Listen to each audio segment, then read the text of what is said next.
Irish Media Network. We entertain. What's going on? I'm Yungblud and you're watching About Last Night.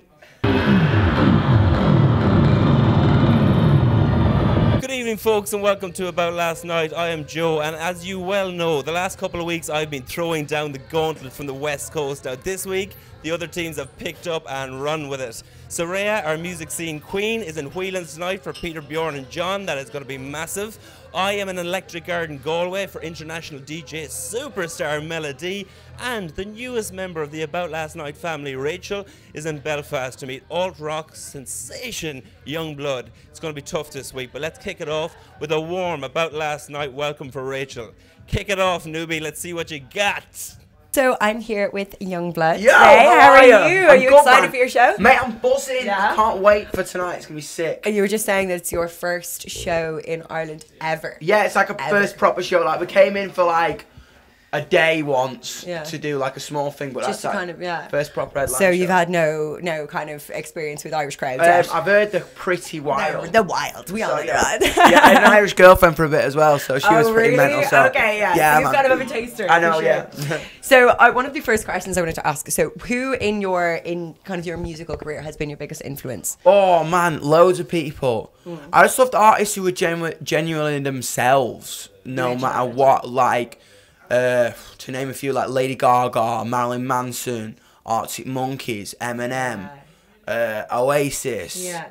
The ones that had that original stamp. Yeah, and original totally. style, Kurt for Cobain sure. from Nirvana, who genuinely brought something into the world that had never been kind of Amazing, yeah. never been done Yeah. yet. Do you know what I mean? And I think you can see that in your music. It's that sense of originality. wicked. Cheers. You know what I mean? Cheers. Yeah, for sure. So can I tell you, can I ask you, what is exciting you at the moment in the pop music industry? I love Billie Eilish, man. I Yeah? think she's a new kind. She's setting a new grunge scene. Yeah, she really is. Yeah, I for sure. love her. I love what she's doing, man. I think she's wicked. Like, Deadly. I just think she's. Do you think you incorporate a lot of her style into your music yourself? Like, as in, would that be someone that you kind of Yeah, put man. inspiration from? As I say, like, Yeah. I think we're kind of part of the same scene, like. Oh, for sure, where authenticity Yeah. is just the main ingredient Yeah. into it. Like, my generation right now, we can genuinely sniff out things that are false. Oh God, yeah, I actually. Do you know what I mean? totally we agree can with we can sniff it out a mile off, and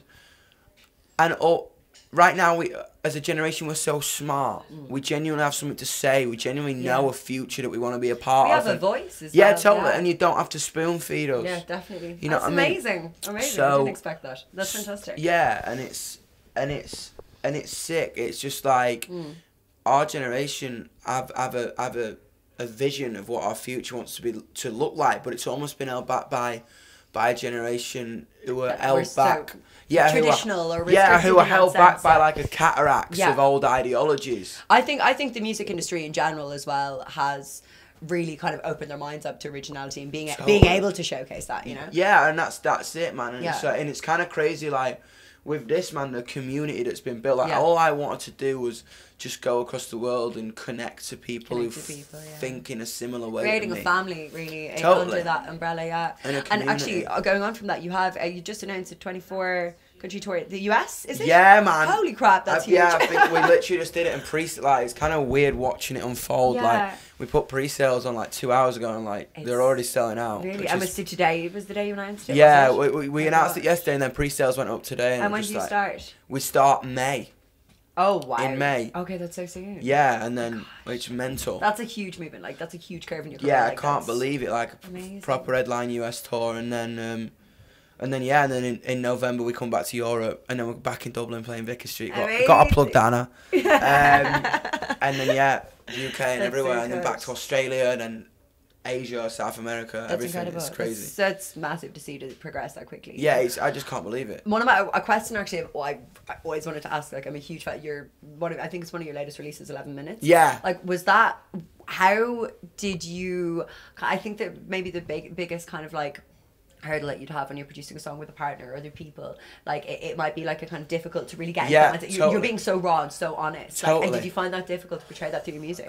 Not really, man, because the other two artists, Halsey and Travis Barker, They are some of the most real artists I've ever met, ever. Yeah, do you know what I mean? And that's why it came together so quickly. Yeah. Everyone asks, is like, did the labels do it? Did it? And it was like, no. Yeah. Me and Halsey literally went for a beer. Yeah. And you just kind of... And we just hit it off and started talking about what music we loved, and then we were just like, well, we got to write together, and then we did, and then we called Travis down. So the record is literally the three of us in a room for 7 hours. That's literally what it is. That's incredible. There's nothing else. There's no add-ons, nothing.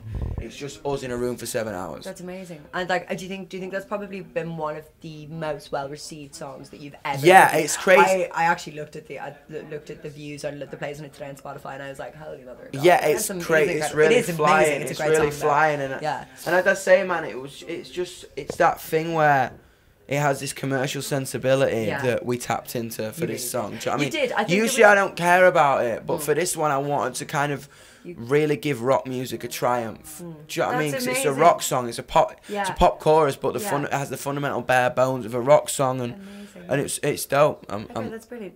Well, look, thank you so much. Thank you so much for having me. Of course, of course, man. And best of luck in your show, because no doubt you're gonna bust it out. It's gonna be crazy. I can't wait. Okay, thank you so much. Back to you, Joe. Jesus, fair play to you, Rachel, for your first day at the dance. That was not a bad showing. I am here getting ready for my interview with Mella Dee and Electric Garden. But just before that, let's kick over to Saray and Whelans and Peter Bjorn and John. Let's see what they have to say for themselves. Thanks a million, Joe. I'm here with Peter Bjorn and John ahead of their Whelans gig in Dublin. How you doing, lads? Good, thank you. How are you? Pretty good. We're missing a member. We're missing John. Yeah, he couldn't make it. That's fair enough. That's fair enough. But look, I'm happy with that. I'm very happy with that. So I feel that you're releasing a lot of music at the moment. But first, we're going to talk about your 8th album, Darker Days, which you're touring at the moment. Why is this album different to the others? I'm not sure it is that different, but it sounds like a Peter Bjorn and John album. But the working process was a bit different. Yeah, we split up the production between us, so we kind of produced a couple of songs each, rather than having one member producing the album or an outside producer. Yeah, we sort of started the songs together and recorded the backing tracks, and then went off on our own and kind of finished them. You know. With each other as sounding boards, but it was a bit of a different. It was less talking and more playing, so it was just kind of a more swifter way, less discussions. Yeah. Of course. Yeah. So the artwork for this album, what does it symbolize for you guys? For me, I think it's black and white, so we were looking into like a little Ingmar Bergman style, whatever. Snow and darkness, but also I think to make the symbol on the album, you have to sort of break those bones to get it, like, you know, to make a whole of it. So I think that's one aspect, and then we wanted like a sort of a warning sign or something, you know, like something that could be used in traffic. Okay.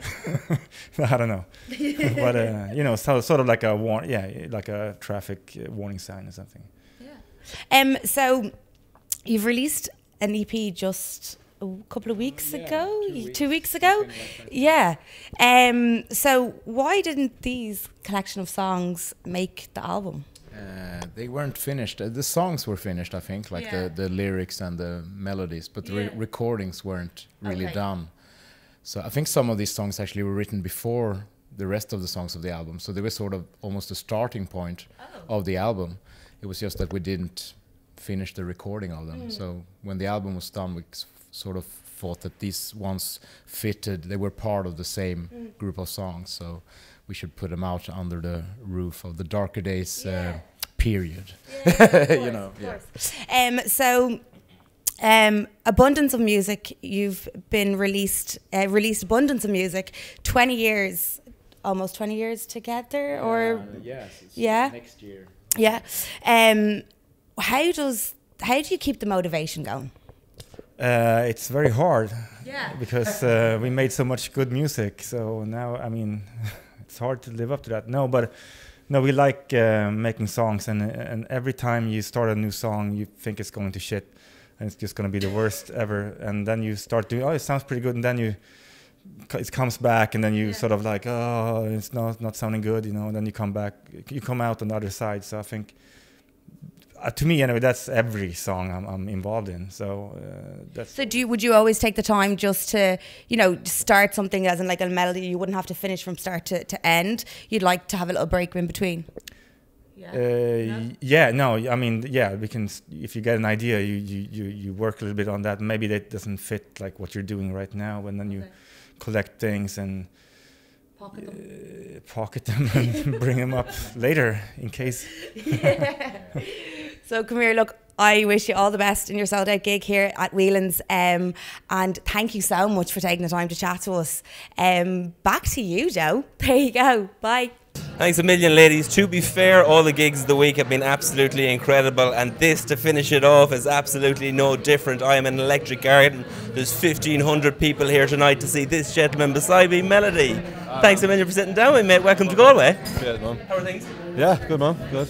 Yeah. I'm going to jump straight into it and talk about a track that you recently released for Positiva's 25th anniversary celebration, a remix of Shapeshifter's Lola's Theme, which was #1 in the charts 15 years ago. Can you believe that? Yeah, that was long time. Unbelievable. Tell me about that whole experience and how you got involved. They just been Positiva asking me to do a remix and that came up. I didn't know if to do it, because I was a bit like, people are they're gonna feel a type of way about this remix. No matter what I do, someone's gonna have something to say. So I was like, all right, cool. It took me a while to do it, and then I just took it and tried to do something different with it and flip it, and then. It's been extremely well received. Yeah, I mean, see, people like it. I've definitely had people don't like it, but it's just, I knew I was going to get that, do you know what I mean? Like, I was kind of... It's so iconic. Yeah, exactly. It's so iconic. Like, it's just, what did I do? How did I approach it in a different way? Like, that's what it's like, there's no point just trying to remake or sort of do something like the same as what they've done it with. Like, I might as well try and do something different with it. You have to go in a different direction. Dropping it at the Printworks in London must have been fairly special. Yeah, I think that was the first day that I played it. Actually, I just made it, and that was just my version of it, and then I just played it, and I was like, oh yeah, people reacted. I was like, so. Are we going to get a taste of it tonight? Yeah, probably. I'll probably play it at some point. Like, it was very much looking forward to it. And you're coming off the back of a very big 2018. Mixmag had you as one of the Artists of the Year. In November, you played your first BBC Essential Mix. Now this, big boost to fill. What are you going to do to top that? Keep going, man. Like, that's all I'm ever going to do. I'm just going to keep at it. Like, keep making music. Do you know what I mean? Like, anything particular planned for 2019? I've got like more EPs on Warehouse Music. I'm working on other EPs for people and stuff. It's just keep making as much music as I can and releasing as much music as I can and staying, I just want to keep my music out there. Yeah. That's it. That's the plan. And that's a very solid plan. And I suppose kind of like you dropped Techno Disco Tool in 2017 and 5 million streams on Spotify. Is that daunting, having such a reaction? No, it don't really bother me. Like, it is what it is. Like, that tune did what it does. Like, I don't need to. There's not a pressure for me to follow up that tune because I never wanted to. It's not like it was never aimed to be sort of big. It was just a DJ edit and it was for the fun, and it's managed to get traction. That's given me a chance to play a lot more. But all I don't want to do with that is just play music that I want to play, and the numbers don't really matter too much, and you never know what's going to happen. You just make tunes for the sake of it, and that's all you can do. Like, whatever you put out, you don't know what's going to happen. Yeah, and that's, I would imagine, the best way to approach it, because your freedom then, as in, like, there's no pressure on your shoulders. Like, fuck it, I do this because I love doing it. That's why I got Warehouse Music, and that's why a lot of life changed for me when I started Warehouse Music, and I just took on making and putting out music just solely on my back, and it was just like, I believe in it. Let's put it out, rather than me making one track that somebody likes, then having to like complete an EP, and that being quite a long process to the point where your sound changes from, say, the first track, possibly, and then that can be frustrating. So then just being able to just put stuff out, it stops that sort of issue. Savage. Obviously, you're going now on a massive European tour. We have a couple of huge festivals coming up during the summer. Are we going to see you again between now and the end of 2019, do you think? In Ireland, what have I got? Yeah, I've got. I don't know I can't remember what I've got exactly. I know that I've got Live Festival, where it's over here, so I'm looking forward to that. That's my first time. First time playing live? Yeah. Nice. For life. I've got a big one in Belfast, which I'm looking forward to as well. Yeah, Custom House Square with Nina Kravitz, so that should be fun. Yeah, that's good. Absolutely fantastic. Look, that's all we have time for at the moment. We're going to have loads of shots of the gig. Thanks a million for sitting down with us. Really, really appreciate it, gentlemen. That's it from us this week, folks. Absolutely incredible show. Thanks to everyone who was involved. Thanks as always to yourself for watching. Please subscribe to Irish Media Network YouTube channel and follow us. See all the past episodes and all that's coming up in the future. Follow us on Instagram, on Facebook, on Twitter at ANL_IE, and take care of yourself in the meantime. Good luck.